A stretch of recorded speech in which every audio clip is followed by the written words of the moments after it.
Hello and good day to you, my beautiful friends. I do hope you are well. Welcome to episode 61 of Cross Button VR, our journey into the world of PS VR2. Now, I'm your host, Laurie, but if you did not know, we are part of the Cross Players. So, if you like what you hear, check out links to all of our stuff in the description for this very episode. Now, it is an honour to be joined by two of the most wicked influencers in the metaverse. It's Ben and Reese. Yay! Hi there, chaps. You never quite know how to react, do you, Reese? No, I don't. You've not got used to it yet, have you? You're wicked. Wicked. Jungle is massive. Why don't I go for that? Yeah. All right, let's crack on. I did I tried to do the finger snap thing, but then my bingo wins slapped me in the face. Lovely image there, everyone. Or maybe I meant wicked as in you're just literally evil with wicked people. Like you're sort of people that puts cats in dustbins and stuff. I think I'm just going to keep up with it. Yay! Is that the height of evil to you, Laurie? Well, yeah, that's kind of a wicked sort of thing to do, isn't it? Genocide? Nah.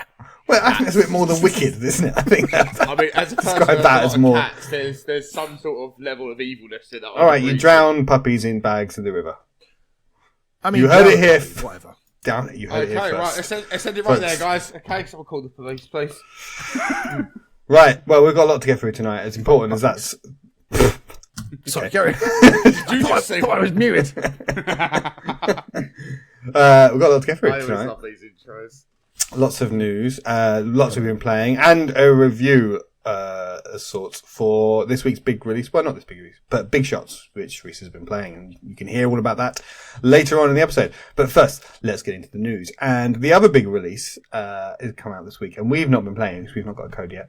But it's Soul Covenant, which has been getting quite a lot of build-up and hype and stuff from Sony and a lot of in their marketing.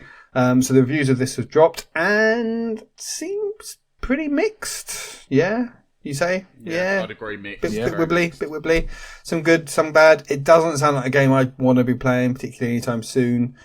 Seems quite a kind of repetitive, and the combat is not great. Yeah, people say it's a shame. Graphically and story, it's all very kind of, the aesthetic is very cool, and just it looks cool, and the whole setting and the world building's cool. But when it actually comes to then play a game, it's just a repetitive swiping of your weapon, and just you can quite easily grind through all the levels and stuff. It sounds a bit boring, really. So it's a shame. I never thought I'd hear the term hand waggle be used so much in 1 week for a game. Hand waggle. So, that's what people have been expressing it as, a hand waggling game. So. Well, you'd be good at that.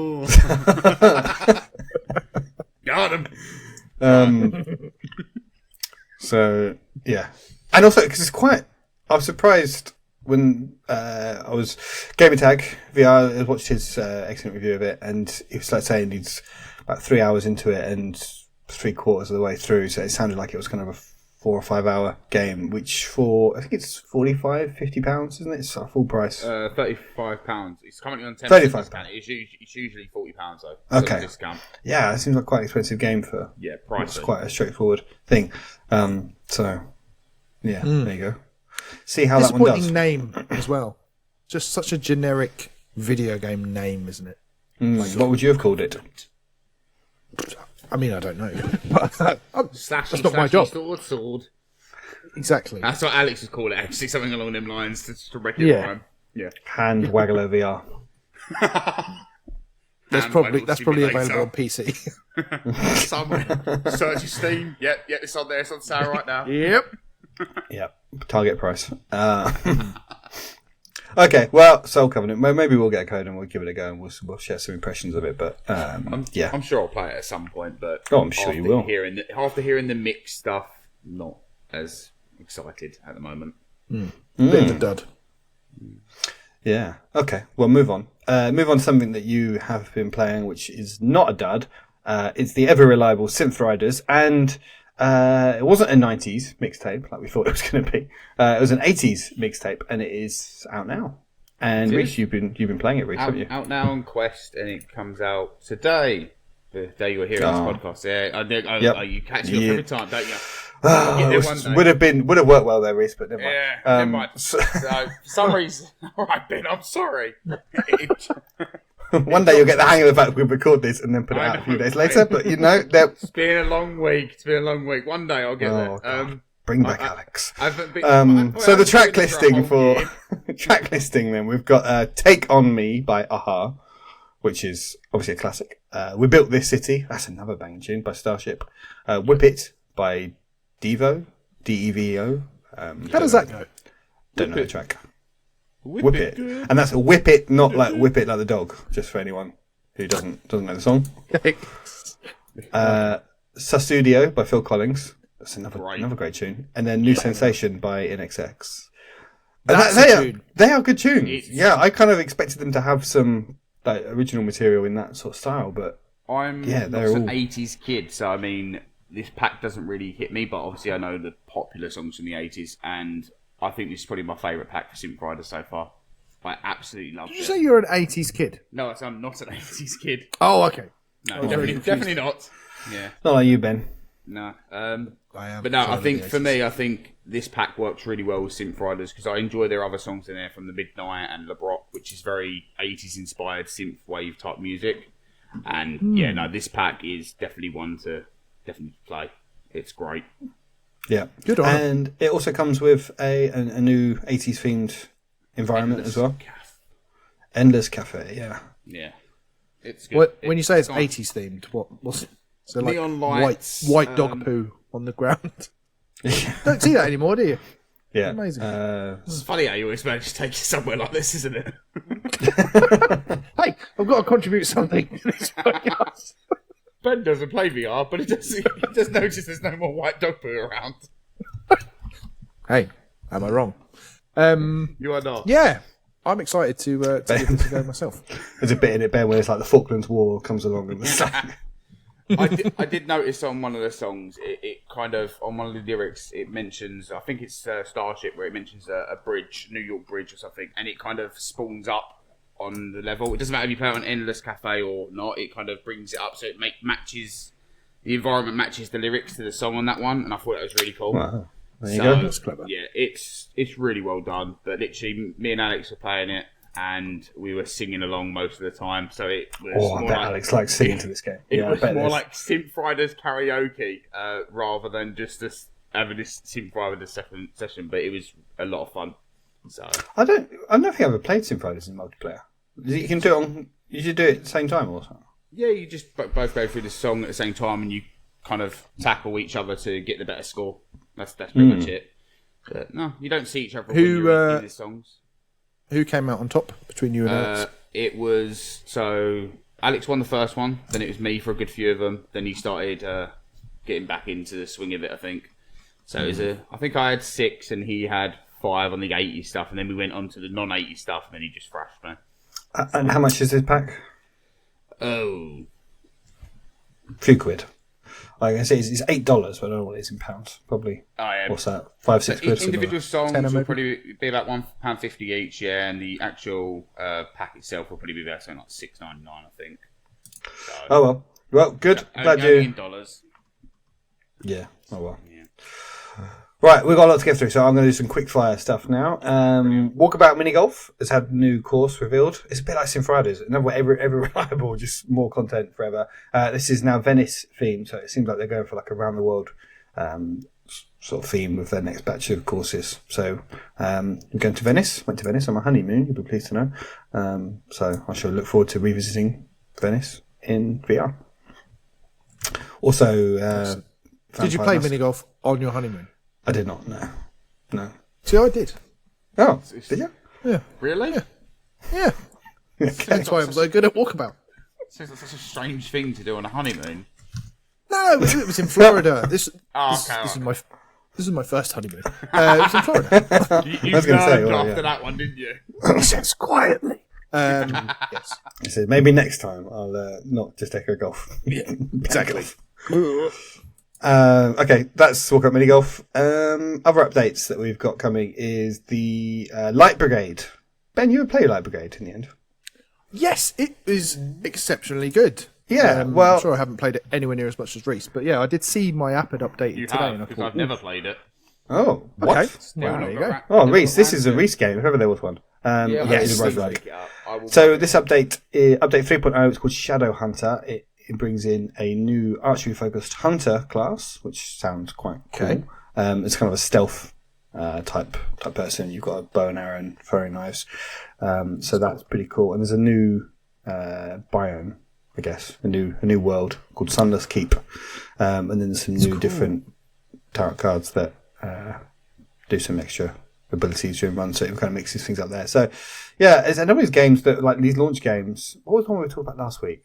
It's like a little launch game that just you don't hear anything from, and then like a year later, it's like, oh, here's a big new update for it. After the fall we were after the fall, that was it, one. But yeah, we were talking about maybe doing a theme around games that we've started and then want to go back to, right? And this would be one for me because I think this is Light Brigade. Everything I played it was just pure quality, and I can't remember what came out that took me away from it. But I played it a bit at launch, and it made me feel a bit motion sick. And it was obviously that was very very early days for us. We were the VR virgins back then. But now since then, it's been patched. It's got 90 hertz support native in it, and there's also some other updates since then that have put some extra classes and stuff in, some extra levels and things. So I think it expanded quite a lot since when it launched and stuff. So yeah, and again, this is just a free update. So yeah, jump in if you've want to check that out. We should all commit to play Light Brigade. I'll have to give it a go, definitely. Talk about that in future episodes. I've always been interested in, so I need to stick to it. Yeah, I feel like we need to do that one justice. All right, well, let's park that one there. We'll come back and play it. Good. In a bit.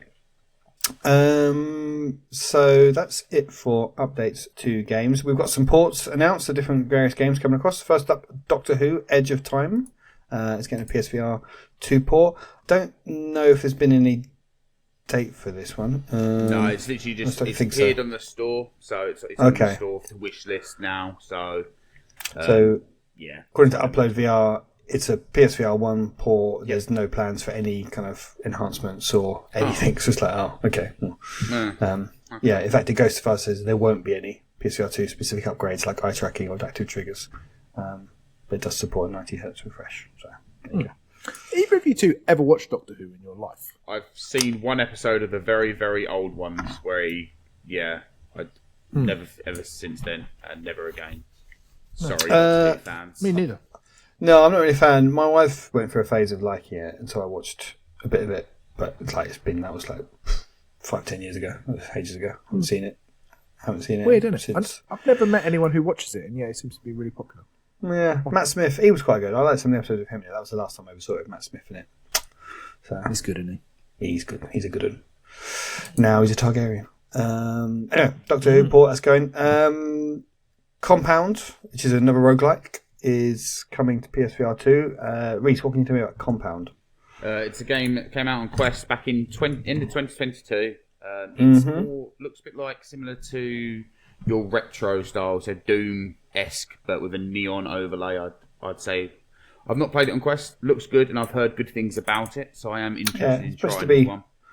Quite highly regarded, right? Yeah, I've heard good things about this one, so yeah, I think a lot of people will be excited to see it come over. Do we have a date for that yet? Not that I know of. No. I just noticed it popped up on the store, didn't it? I think that's what I just noticed today. It just popped up. It just says coming soon or announced or something. Okay. Well, I'm sure we'll get some more details on that and talk about that one soon. Another game which is getting the PSVR 2 port coming is OhShape Ultimate. What on earth is OhShape? It's like a VR rhythm game. I believe you have shapes that come towards you in like a wall fashion. It seems like that I think there was a reality game on TV where you just kind of have to match the shape that's on the wall so your body goes through the shape. I believe that's what OhShape is. Or that sounds quite cool. Yeah, so I'm pretty sure this was, or something similar might have been out on PSVR 1 before. And I don't know if it was OhShape or a different game similar to it. Yeah, it's like in like cartoons where like Wile E. Coyote just like goes through it's like the thing and just it's like silhouette cutout. You have to just do that. That's quite cool. Yeah. Yeah. So, although, how would you do an OhShape? It'd be difficult. Oh. And also, it's just going to know where your hands are. Like, it won't know. Yeah, so your hands will track your body and obviously your head, so that'll be your arms will match that. The legs can't do anything, can you? You can do what you like with your legs. It's not going to know. You could just cheat.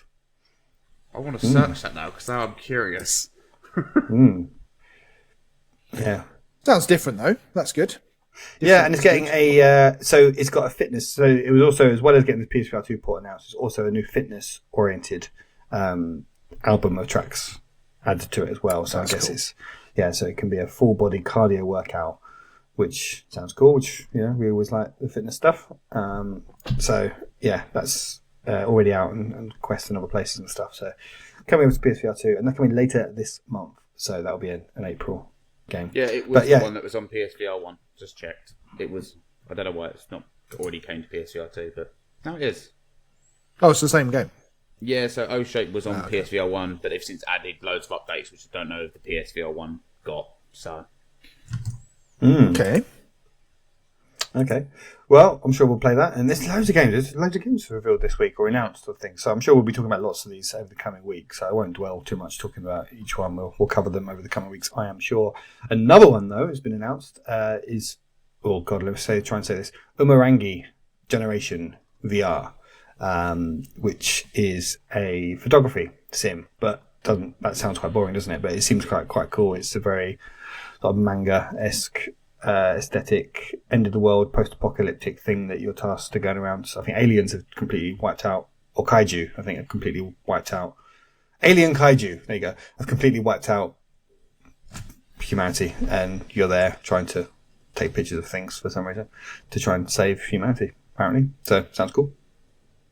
Yeah, it looks really cool. It's got a nice neon sort of Japanese aesthetic. I'm trying to remember the name of the game it reminds me of. Sludge Life. Reminds me a bit of that. Have either of you guys played that? No. Yeah, it's got a similar kind of aesthetic to it, and very like Sarangu Generations, urban graffiti looking. Yeah. So I think this game was this has just been revealed and launched straight away. It's a PS5 version as well, so you can play non-VR too. Yeah. Yeah, so was that PS5 version already out, and then it's just the VR mode's been announced? I think it just dropped, all or is it just the whole game's come out? Yeah, okay. I can't find the UK price, but it's $40 on the US store. That's for the bundle. That's both the PS5 and the PS2 version. Okay. So the Upload VR article I'm reading says it's $25 on. So whatever that is. So probably 20 quid. Something. Yeah, so apparently it takes PSVR one. 2 to 3 hours to complete, and then I think the VR version's got some extra DLC levels as well bundled into it. So yeah, 2 to 3 hours sounds good. Yeah, and apparently it's playing in VR is a better way to play it. It's the best way to play the game. So yeah, nice surprise. Just another game there that hopefully one of us will get a chance to try out in the coming weeks, and we can report back on. Hopefully so. It looks alright. It looks like an end game, I think. Just walking around taking photos. Well, yeah, and there's a bit of it. Just looks quite cool, and just I don't know. Just you know how much you like the one. What was the one with the sword, samurai sword? Tiger Blade. Tiger Blade. Yeah, it kind of looks a similar kind of Tiger Blade type thing. Yeah, it's a completely different gameplay, but looks quite cool. You're a cool guy, Ben. Yep. I just think this is a game that's cool. It's a Ben game. Neon urban setting. It's a Ben game. Yeah, you're very urban. You are. You literally live in the city. Cool. Anyway, that's why he's the only one that played the hip hop pack, because he's very urban. See, yeah, and you also got your own hip hop album out, so yeah, still need to hear that. Yeah. You're missing out. Let's move on. Okay, let's move on. A new trailer dropped this week for Zombie Army VR, which is looking very good. Developed by Rebellion, so this looks like it's going to be quite a big release coming to the platform. It's just kind of like a story trailer. I say story trailer, it just looks completely batshit. There's just like zombies that are just trying to, just hundreds of zombies, and some voiceover says you need to kill as many zombies as possible to save the world. It's just like, okay, well, that's all you need to know. Cool. But yeah, it looks quite cool anyway. They look like some sort of supernatural element to a bit set in a church in the trailer and stuff. It just looks like there's going to be a bit more to it than just walking around battlefields shooting Nazi zombies. At least. Still no release date for this one though. Still just 2024. Yeah, I know. Yeah. Need a release date. I need some excitement to hype me up for that more. Yeah, well, this is a release game if ever there was one. 100%. I like the other Zombie Army games out of VR, so I'm excited. Yeah, not a series I'm particularly familiar with, but fair play. Final game that's been talked about this week is a game called Cold VR, which I love this. I love how just brazen they've been here. This is basically a game that's the opposite of Super Hot VR, and so they've called it Cold VR. It's just like because I kind of thought it's tied to Super Hot somehow, is this got anything to do with them? But it doesn't. I think it's just solo dev, I believe. Yeah. And when I read it, I was like, because I kind of thought it was a sequel to Super Hot, but it's Super Cold basically, because instead of all being all red, all the enemies are blue and stuff. And this works different in that enemies only slow down when you're moving, so you need to keep moving all the time, and then everything slows to a stop. So in the trailer for it looks really cool because it's got a whole kind of bullet time. It looks like you're in the Matrix kind of thing, because as long as you keep moving, everyone else is in very slow motion, including the bullets that you fire, so you can like zip around the battlefield just like it looks really clever. It looks really good.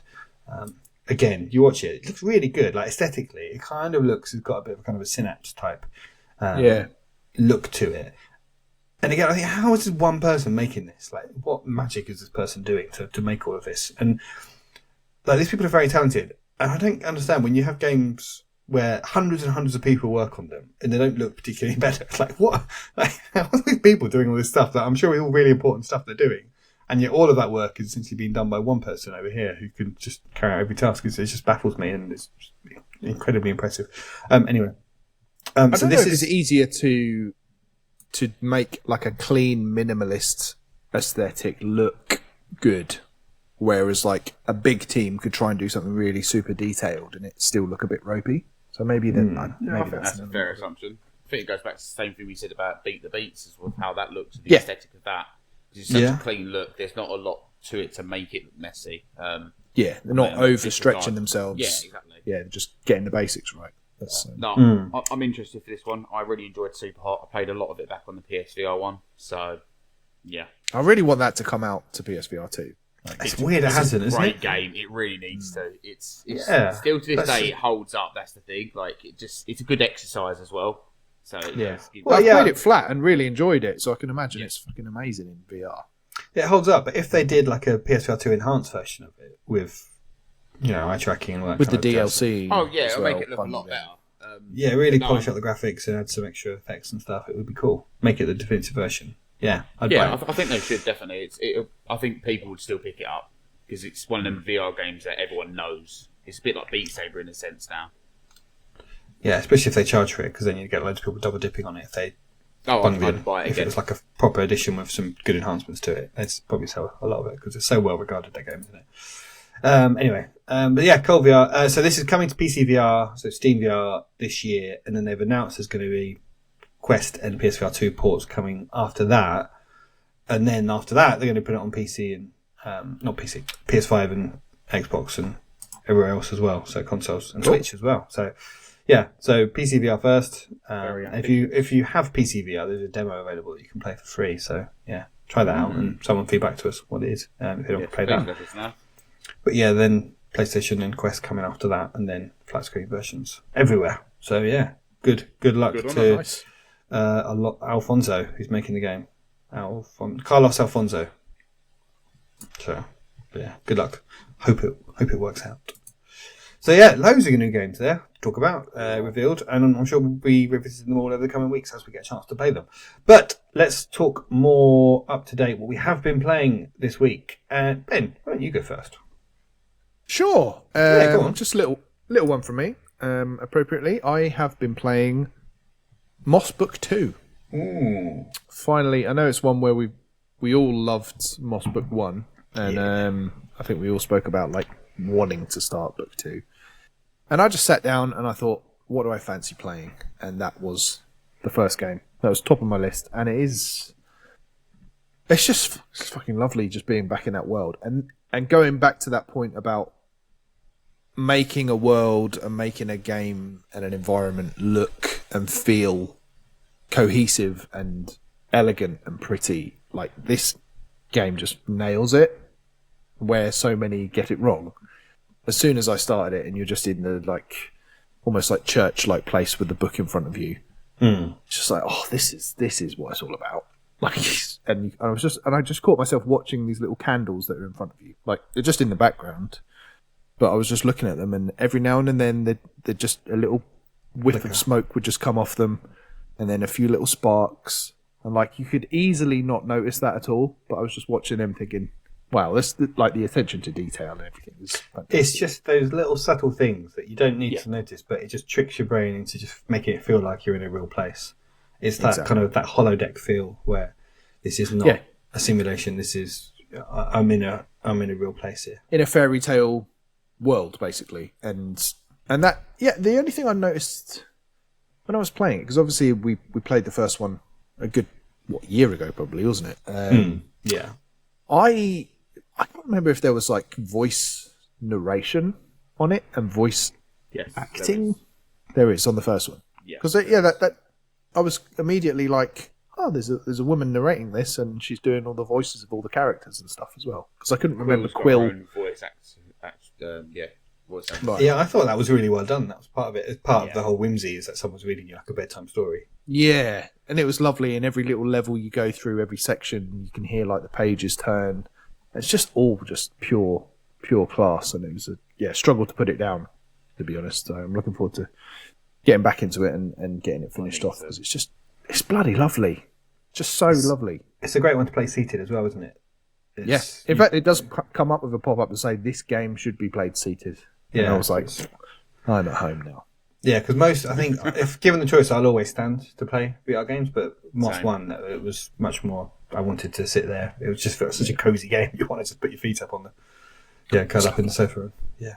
So if anyone hasn't played it, I mean, you can get the bundle for £30, but it's like often on sale, isn't it? So, like, the highest possible recommendation, I think, for Moss Book 1 and 2. Definitely. I've completed the first one, but not done the second one yet. Yeah. I've started it. Did you get the platinum in the first one, Reese? No, I was aiming to complete the game without dying. Oh my god! I played it back on the PSVR 1, and because again back then it was light tracking, you used to notice some issues with the light bar on the DualShock, because you had to use the DualShock to play that one, not the motion controllers. Which, in its defence, played really nicely, but sometimes, like with turning the pages, you'd notice like the screen jittering backwards and forwards because either lighting was covering the visor, and it was always a bit of a finicky thing to get things to work perfectly on the PSVR 1. But the game itself, it looked great then, and then when I loaded it up on the PSVR 2, it looks even better. So incredible. Yeah, it wasn't Moss 2 on PSVR 1. It came out, but that was the one that really showed the limitations of the hardware and stuff. Yeah, very late on the PSVR 1, so I didn't end up picking up Moss 2 on the PSVR 1, just simply because I knew the PSVR 2 was already coming out, so I just didn't bother buying any more games in it at that point. Yeah, so. Wise. Well, there's I can't remember, again, my memory for the first one is just completely gone, but there seems to be hints of like Metroidvania elements in this, where I can see, the little scrolls that are kind of tucked away. I can see ones, but then I clearly don't have the ability to get up to them yet. So it was like, it's got that whole Metroidvania, I know I'll need to come back to that later when I unlock so-and-so ability.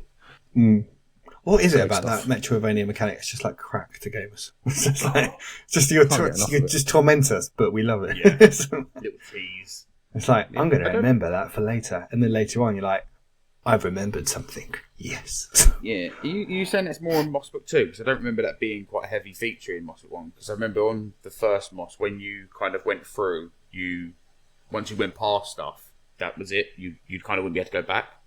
So I haven't got further than the first act on Moss Book 2. So I need to play it more. I think that's what I'm going to do when I take some time off. Well, Ben, hopefully you keep playing it, and we'll get further updates in the weeks to come. Absolutely. So let's talk quickly. I have been playing for the last few weeks, and I finally finished Red Matter 2. So I'm very happy that we've had so much stuff we've been talking about the last few weeks. I've not needed to been going on about it for weeks and weeks and weeks now. I've played the whole thing. It took about, I want to say about 6 hours to complete, so it is much more. Yeah, it's a much like the Red Matter 1 and 2. Like I talk to people on Twitter and say, you really just it's like a bit like Moss, really, I suppose. It's just one game. Like they make one game really. You can just see Red Matter is almost like the training prologue that sets you up to play. And I could see how when Alex played 2 first, and then he went back and played 1, and it only took him like an hour and a half, 2 hours to complete 1. And I was amazed at the time, but I played them 1 first, so it was a lot more for me. of just learning the mechanics and the logic of this world and how it works. But anyway, I was the same as you. I played 1 first.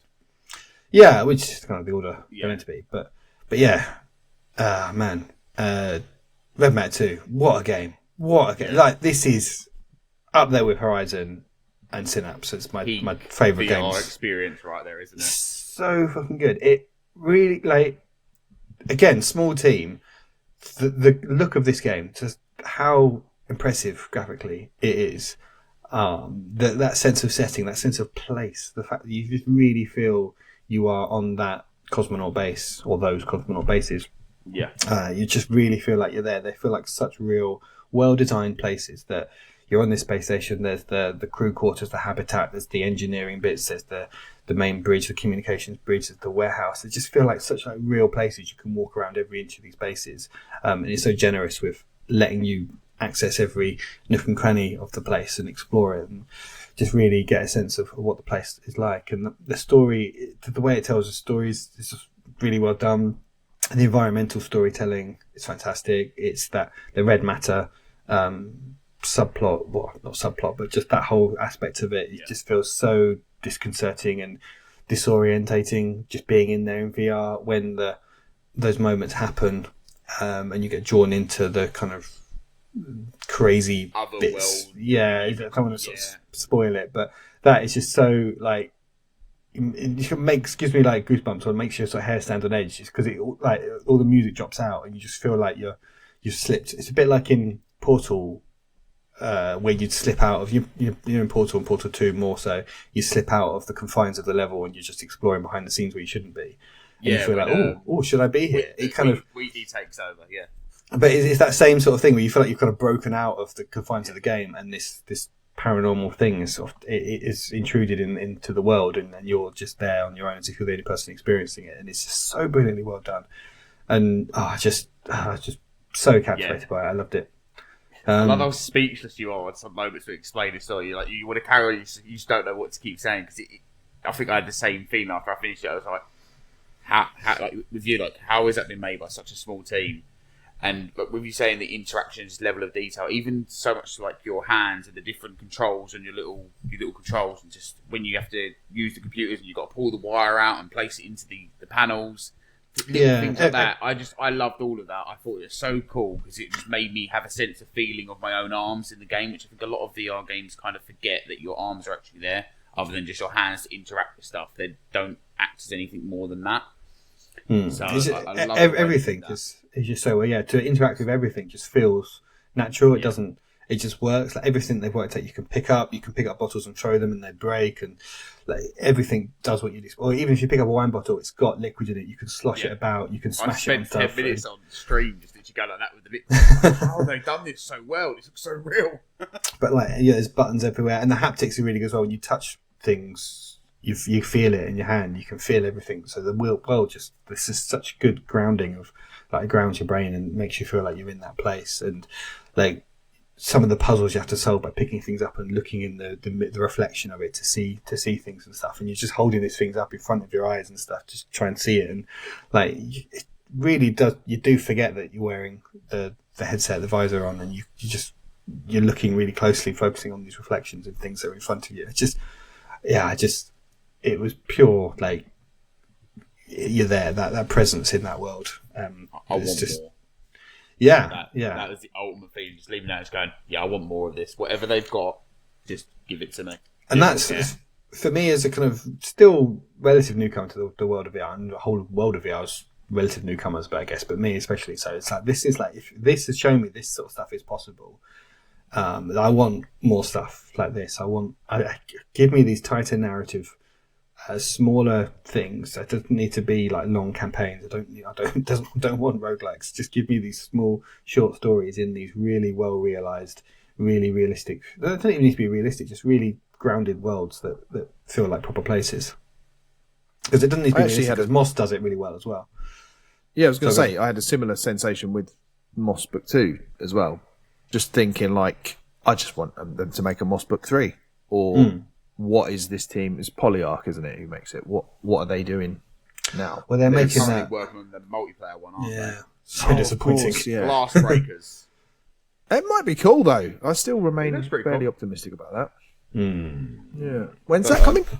We got a date for that? Has it been? I think it's been on beta or something. I was going to say there's been some tests for it, hasn't there? Yeah, definitely. Because they showed it at the VR showcase. I don't even know if we know it's coming to PSVR. Yeah, I don't. I think it's still just announced for yet, no. Quest. I'm sure it will. But I think what you said as well about tighter narratives, like I think that's one thing for me I've always found quite difficult with VR is in captivating people in a story they're trying to tell. Because let's be honest, if you're standing in this world, the story needs to be strong. You need to feel like you have a presence in that story. Otherwise, what's the point? And so many VR games miss that mark. They just tell a narrative, but you don't feel like you're making an impact to that narrative. Whereas with Red Matter, I kind of felt like I was the importance of that story. Everything revolved around myself in that game. Yeah. And it made progressing that more, I wanted to get to the end of my story because it wasn't the characters. It felt like it was my story. It's just so magical how they did that. And where the story goes and the kind of implications and the sort of reveals, you're happy. You're like, oh, fuck, wow, this is... We were not expecting it, especially from the first one. If you play the first one, which is... the twist on the first game was crazy. So, I mean, that's been out for, 8 years now, isn't it? That's why you play them both, because the first one's very short and it ends with a twist that you just want to jump straight into the second one. I think most people would just want to jump straight into the second one. So it's fantastic for PS VR2 owners that you can just buy them both and just play them all as one long run. But I think for storytelling, I think it's that environmental storytelling that's the crucial part of it. Because if you're there doing gameplay stuff and then someone's just giving you audio, here's the story, I'm just going to speak at you. Arizona Sunshine 2 does that very well. I think very good environmental storytelling as well. You can just look around. The voice in his head where he just keeps talking all the time. But I think that's what this game nails though. It's just like the looking around the base and just there's things everywhere. There's the trails of blood and stuff. And when you get into I can't spoil anything. Genotype follows a similar thing as well, where it has somebody kind of talking to you over a radio, and he's like, "Well, this is what we did here, and this is the research we did," and it's kind of it follows that similar thing of you uncovering this base. And he's telling you what's happened here, and you almost feel like, okay, well, you're part of that story as well. So I think they've captivated that quite well. Just different gameplay elements. Yeah, but Red Matter 2, top 3 game for me. Absolutely is my kind of thing. Enough said. Cool. Enough said. Reese, I know you've been playing a bit with Genotype, but I think let's keep playing it and we'll pull back because I want you to talk more about. I think it'd be good to hear more about big shots. But before you do, just like to let everyone know if they'd like to support us, they can give the podcast a sub on the service they're using.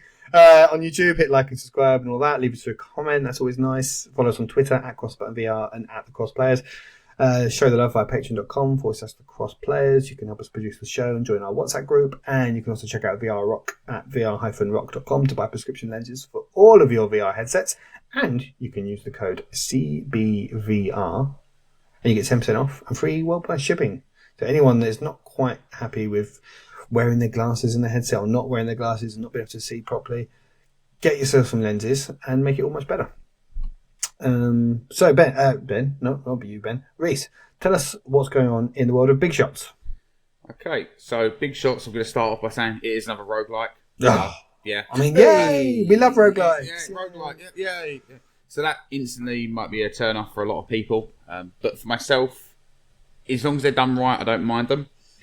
I will say from the first instance, there's not enough levels from the starting bit to kind of variety around a bit. But overall, I'm going to go over the gameplay mechanics first because I think that's its strongest, components of the game.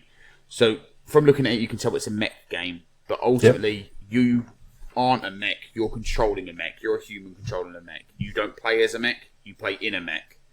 So I think the way you kind of need to look at it is that because I think the problem is I think the best way to kind of put it because everyone that sees mech games, you're playing as a mech. You don't have the ability to touch things inside of the mech. You are just this mech, and you have the ability to hit with your arms. Whereas this, you're sitting in the pilot seat of the mech. You have to. So the camera is in the cockpit.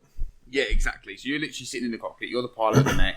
You have to grab the controls in front of you, which are used for moving your arms and shooting stuff, changing your weapons. I'm with you. You also have to, on your right, you'll have your ultimate attack. So you'd have to grab the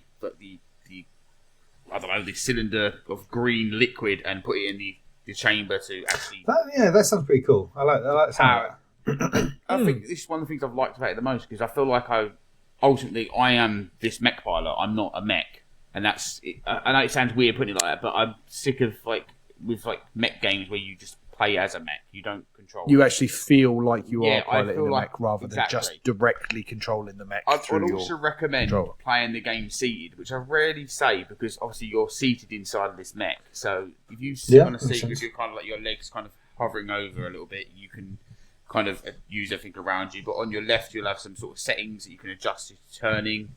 And then one of the cool features I found is that there's actually a thruster panel in between your legs, so you literally have to pull the thruster up so you can jump. So you have to hold it down so you kind of hover. So controlling the mech feels amazing, and I think that's one of the things that keeps me going back for more. Is that I'm really immersed in this, me just being this mech pilot and taking out these hordes of bugs, not Helldivers bugs, but bugs. So there's the putting on the thruster between your legs. Is that amazing too? I always do this to myself. I shouldn't have said anything.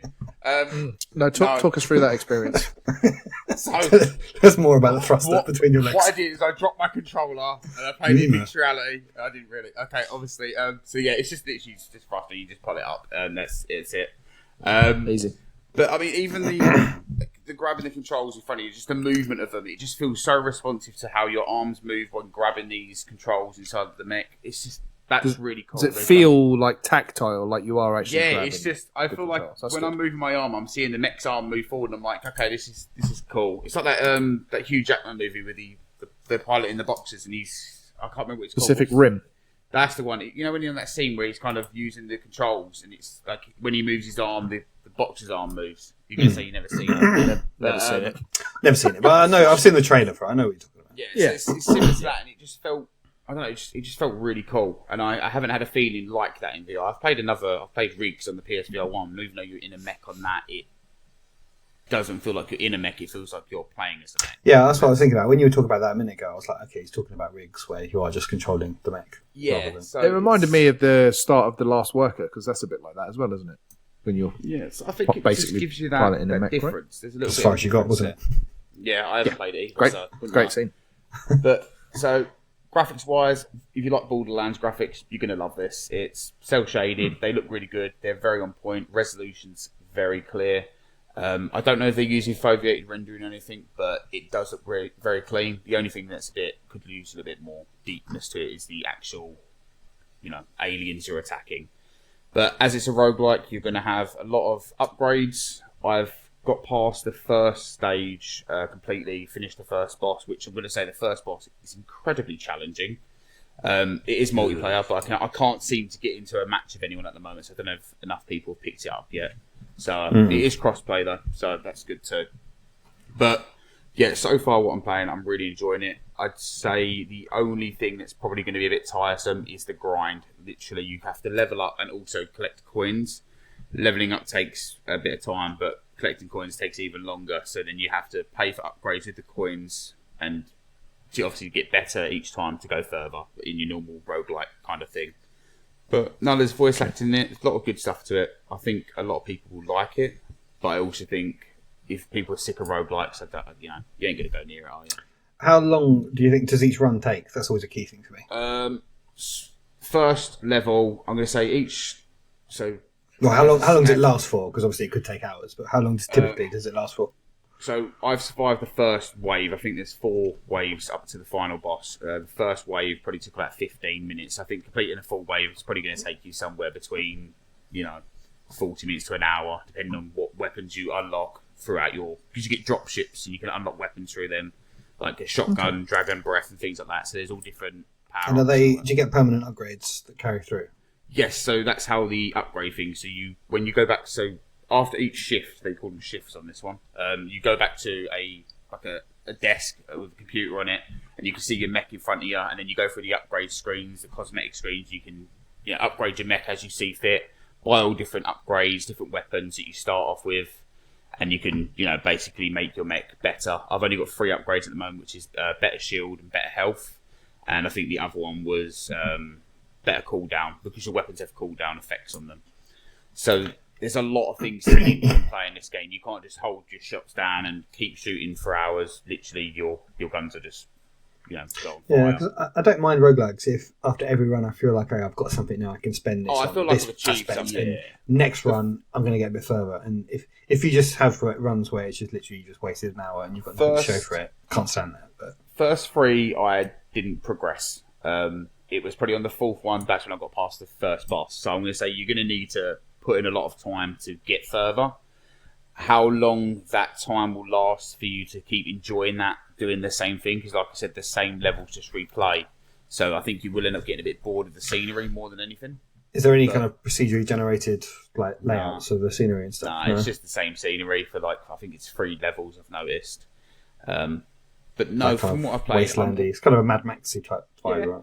I'm enjoying it. I am enjoying it, but I think I'm going to say somewhere between 5 and 10 hours. I think that'll probably be the cut-off point for me, to where I just go, That's unless still a decent chunk of time for any game.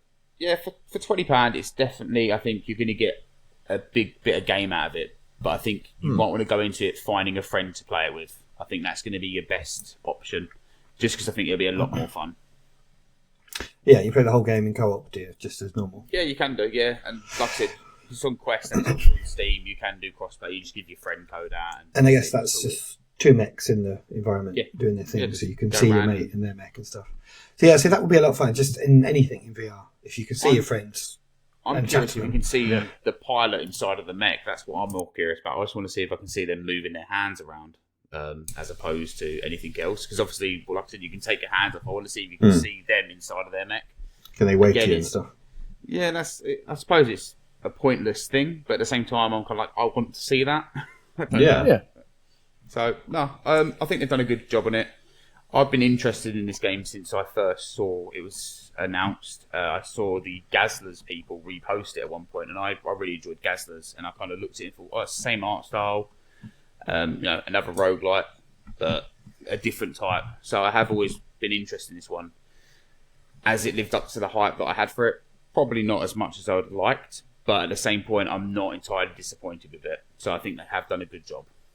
Good stuff. Yeah, well, I think if you're into roguelikes and you like mechs, it sounds cool, and especially if you can play with co-op with someone.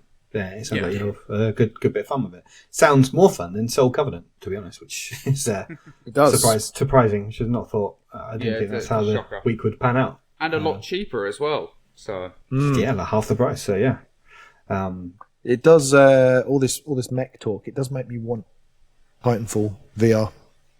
That's literally flat to VR. People get on the case. People mention that because it's just you have to experience it. It's one of them things where it's one of them only experienced in VR moments, I think, with this controlling the mech and being inside of it. So they've done a good job there. So kudos to them for that. Cool. Yeah. All right. Well, are you going to keep playing it? You going a bit more? Going to report back? Any further I'm definitely going to keep playing it. I'd say this is I think for the extensiveness that I played, I think this is enough for my thoughts on it. But I think I'm going to carry on playing it, because I do want to progress a little bit further. I want to see if I can complete it, because I do like to try and complete the whole run. You want that platinum, don't I? There's out no platinum. There's no platinum. Sorry. No platinum. Oh. No. Yeah. That was, when I noticed that, that's when I kind of went, oh fuck it. What's the point? Shite game. What is the point now? 0 out of 10. No platinum. No, it's fine. You don't need platinums. No one cares. I think a lot of people will like this one. So check it out. Look at some more trailers. It's definitely a Ben game. What? It does like roguelikes, to be fair. Mr. Hades, they call him. Cool. All right, well, we'll hear your thoughts on that in future weeks. Reese, maybe you can finish it. Cool. All right, well, everyone. I shall try my best. Good. Any final thoughts, Ben? I love you both, and thanks for your time. Oh, wow. Thank you. I love you too, man. Buddy. Oh, well, on that beautiful note, thanks everyone for listening. If you like this episode, we'd love it if you could please tell your family and your friends all about us. Reese, your brother in particular, he's a big fan, so proof there. Telling your family members about this, it works. Hello, Reese's brother. If you'd like to get more involved with all of us, don't hesitate to drop into our Discord and say hello. Thank you to everyone that already done so. And last but not least, thank you to our patrons for supporting the work we do. We love every last one of you. I've been your host, Laurie. These two have been Ben and Reese, and we will see you again next time. Until then, here's goodbye.